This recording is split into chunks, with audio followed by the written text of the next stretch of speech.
Recibimos a Ana Pais, la editora de O2. ¿Cómo estás, Ana? Muy bien, ¿cómo andas tú? Muy bien, bárbaro. Y con esta noticia tan linda, ¿no? Sí, efectivamente. En el fin de semana se terminó de confirmar algo que ya se sospechaba que iba a suceder, que es la incorporación de lo que vendría a ser el paisaje cultural e industrial Fray Bentos como patrimonio de la humanidad de UNESCO.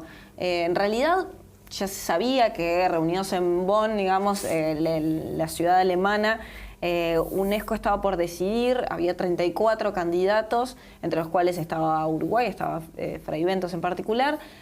Había desde lugares físicos hasta cosas intangibles, gastronomía, ¿no? Había como una gran variedad de sitios postulados para ser patrimonio de la humanidad. Y bueno, el jueves-viernes, el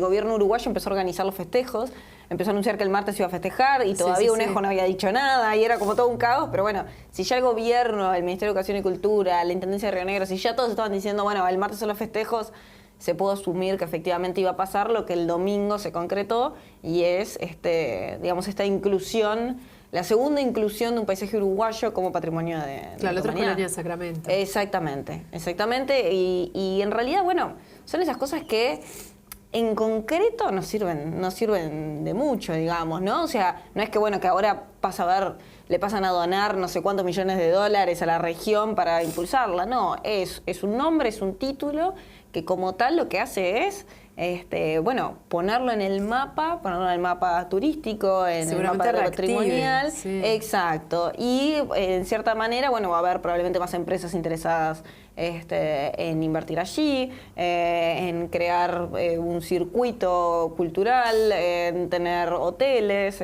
oferta gastronómica de mayor calidad y por ende turismo visitando todos esos nuevos lugares que pasarían a integrarlo. Básicamente, en realidad, cuando uno dice paisaje cultural industrial, digamos, en realidad se refiere no solamente a lo que eran las fábricas de lo que se llamaba el frigorífico Anglo, sino también, digamos, hay unas viviendas, las viviendas de quienes eran, digamos, parte de la gerencia. El barrio obrero. No. Exacto, las dos cosas, la gerencia y la parte del barrio obrero, que son unas 130 viviendas. Están también, digamos, hay una escuela, está el Museo de la Revolución Industrial hoy en día. Digamos, es un complejo de edificios que parte incluso de la inclusión de este paisaje a la UNESCO, digamos, a esta denominación de la UNESCO, incluyó un viaje aéreo, porque justamente lo importante no es solamente esa fábrica, sino esa fábrica cómo interactúa con el río Uruguay. Claro, que están los muelles, exacto. Hay lugares de esparcimiento, porque ahí era todo un pueblo cosmopolita, que había gente de muchísimos países que vivía. Sí. Es increíble, ¿no? Porque hoy día también con UPM había un movimiento interesante también de muchos países. Sí, cómo se repite la historia, ¿no? Sí. Claro, y digamos, lo atractivo de este lugar y lo único y por qué UNESCO decidió que es único y que vale la pena conservarlo, es justamente eso, es como, digamos, esa fábrica representaba toda una cadena industrial cárnica, o sea, ellos estaban las vacas, estaba el procesamiento de la producción de la carne, el abastecimiento, la transformación, el enlatado, el envasado, la expedición, todo de la carne, particularmente del corned beef, que es, digamos, la historia que todos aprendimos en la escuela, ¿no? Y de cómo se producía en Uruguay y se exportaba y se exportó en la Primera y la Segunda Guerra Mundial a Europa, y que eso permitió alimentar a las tropas de aliados. En ese entonces Fray Bentos era como una marca para el mundo, porque de alguna forma era el frigorífico Anglo, pero se oía hablar de ese lugar. Exacto. De hecho, en Reino Unido se sigue vendiendo corned beef, y hay una marca, por ejemplo, que se llama Fray Bentos, la marca. Sí. ¿No? O sea, es como... son esas cosas que quedan asociadas, o sea, vos le decís a cualquier inglés Fray Bentos y piensan corned beef, ¿no? Claro. Que es algo que se sigue comiendo muchísimo allá. Acá los uruguayos no lo tienen incorporado como algo... Que no necesitamos, ¿no? No, pero además, digamos, no está dentro de... Podemos comer carne fresca. Podemos comer la carne fresca, que es más rica, esta comida enlatada, digamos, que en su momento fue revolucionaria porque... Además de que se conservaba durante más tiempo, además de que tenía como muchísimas proteínas, también permitía un transporte mucho más económico, claro. Porque no es lo mismo la carne, que de por sí es amorfa, ¿no? Digamos, que esto que son enlatados que se ponen uno arriba del otro con una economía de espacio increíble, claro. Es mucho más barato. Y por eso también un poco como que en Uruguay no se consume, pero en realidad en Inglaterra, que no deberían por qué, lo siguen consumiendo, pero porque forma parte de recetas tradicionales, ¿no? O sea, el pan de carne, digamos, inglés, incluye este ingrediente como crucial. Entonces, algo que para nosotros por ahí forma parte de nuestra historia y de algo que digamos, que incluyó un Uruguay productivo distinto, en realidad sigue siendo muy arraigado a la cultura inglesa, y eso es parte también de por qué fuimos uno de los 4 que quedaron en este nuevo listado de Patrimonio Cultural de la Humanidad. Los otros 3 son en Japón, también una zona, digamos, también industrial, de la revolución industrial. Por otra parte, la ciudad de Éfeso, en Turquía, y un acueducto en México, ¿no? Y también a su vez una inclusión de un paisaje en Santiago de Compostela, si no me equivoco, en donde también como que se amplió, los caminos de Santiago de Compostela, que como que se amplió lo que se consideraba hasta ese entonces patrimonio, y ahora pasaron a haber más caminos, etcétera.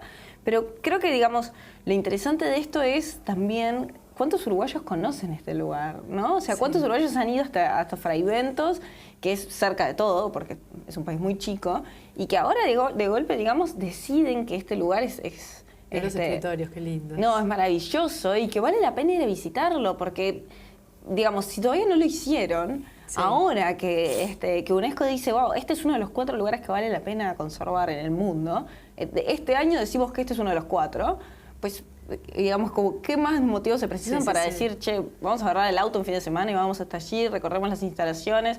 Particularmente, bueno, mañana están los festejos oficiales, entonces a su vez va a haber charlas, van a haber espectáculos musicales, culturales, entonces va a haber una movida más grande a su vez en Fraiventos, y es una excelente excusa para el vacaciones de julio, además, para decir, bueno, agarramos el auto, vamos hasta allí, que los chiquines aprendan un poco también de historia de esta era industrial.